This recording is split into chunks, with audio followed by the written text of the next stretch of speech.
Hi, I'm Lucy Marvellous from Fresher Bites. Today I'm going to show you how to make some really easy, tasty fruit crumbles. These are rhubarb and apple.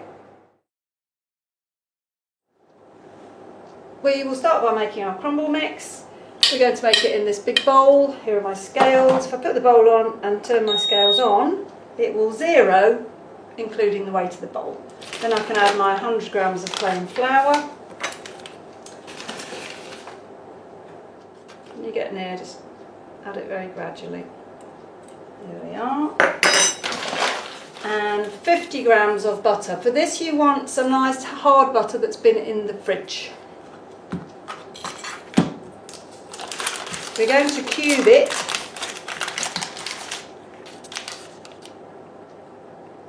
To make it easier to rub in. Zero with the knife on, put the butter on the knife. 52, that's grand. And pop your butter back in the fridge. We are going to rub this butter into the flour.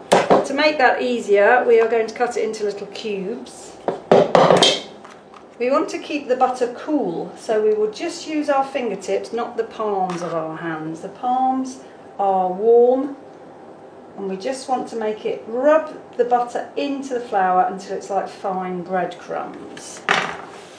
Once your hands are in, keep them in the bowl or you'll end up with a snowstorm. Just squashing the butter and the flour together just with your fingertips, a bit like a finger clicking movement like this, but with butter and flour in your hands. And as long as the butter's cool, it's a lot easier because it's not going to melt while you're rubbing it. When you think you've finished, shake the bowl and any lumps that you haven't squished in yet will come to the top and you can squish them in. You see the movement is really rubbing the butter and the flour together. It's called rubbing in for a reason. So you need to pick up butter and flour. You could use this for a savoury crumble topping. You could add some grated cheese, bit of mixed herbs, and pop that on some stew or meat and vegetables or vegetables. We're going to make a sweet one. There you go. Now we want to add 75 grams of oats and 25 grams of sugar. So again, we've got our crumble mixture in the bowl. We turn the scale back on, it will zero to what's in the bowl. Any oats will do, I normally buy cheap ones.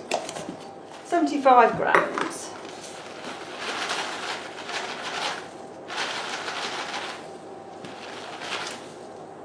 And 25 grams of sugar. For this kind of recipe, I like to use soft sugar. This is dark brown, light brown's nice too, it's got a real caramel flavour.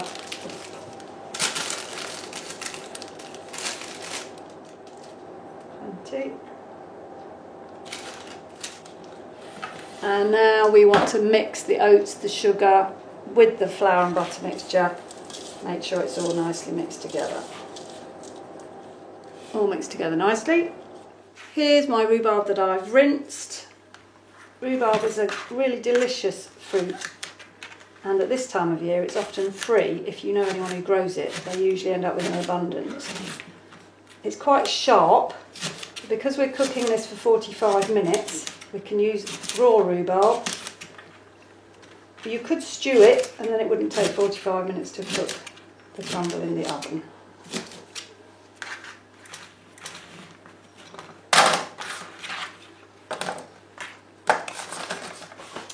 We're also going to make an apple and dried fruit crumble. You don't really want bits of peel in your crumble, you want it all to be soft and delicious. So we're going to peel this apple. This is actually a dessert apple, so I'm not going to need as much sugar as if it was a cooking apple. Cooking apples, again, very sharp, delicious, but they do need a little bit of sugar to help them on their way. I find it easiest to peel towards my thumb. Some people peel away from themselves. Bridge hold, put it on its flat side, bridge hold again. You can cut the core out like this. Because this is an eating apple, I'm going to leave the chunks quite large. 45 minutes is going to cook this down very nicely. So for our rhubarb, we really do want quite a bit of sugar because that's going to be really tart. really heaped teaspoon. This lovely dark brown sugar. For our eating apples, we really don't need very much sugar at all because it's already sweet enough. You could eat it how it is. Another nice way to sweeten up an apple crumble is a bit of raisins or dried fruit. I like this mixed dried fruit. It's got mixed peel in it as well. It tastes like Christmas. With that extra Christmas flavour, a little bit of ground cinnamon. Here is our crumble mix. Spoon that on, make sure it goes in the corners.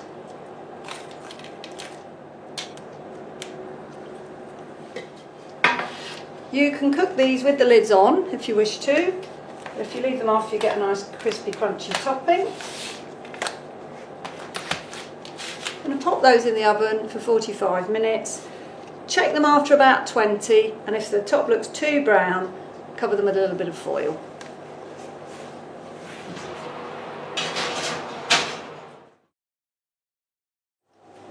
Here we are, absolutely delicious fruit crumbles. You could of course cook this in one big oven-proof dish, but I've gone for these lovely thin foil trays which cook really quickly, very convenient, and no washing up, you can throw them away.